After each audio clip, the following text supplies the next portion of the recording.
நானே நெறைய பார்க்குறேன். உதாரணத்துக்கு என்ன சொல்றதுன்னா, திடீர்ன்ட்டு ஒரு ரோடு ஆக்சிடென்ட் நியூஸ்ல பார்க்குறேன். ஹஸ்பண்ட் அண்ட் ஒய்ஃப் நல்லா ஃபாஸ்ட்டா வந்துட்டு இருக்காங்க. நாய் வந்து இப்டி இப்டி போயிட்டு ஆக்சிடென்ட் ஆயிடுச்சு.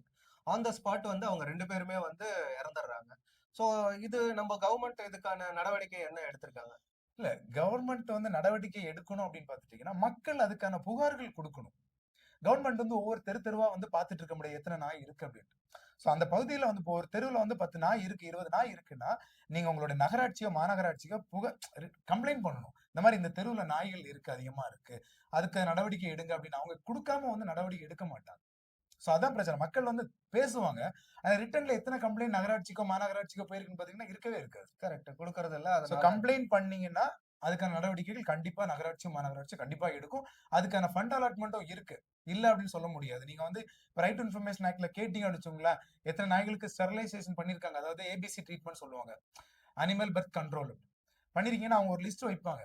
ஆனா அது நம்ம ஐடென்டிஃபை பண்றோமான்னா கிடையாது. பப்ளிக் வந்து அத கேர்லெஸ்ஸா விடுறதுனால தான் அந்த பிரச்சனைகளே வருது அப்படின்னு நான் சொல்லுவேன்.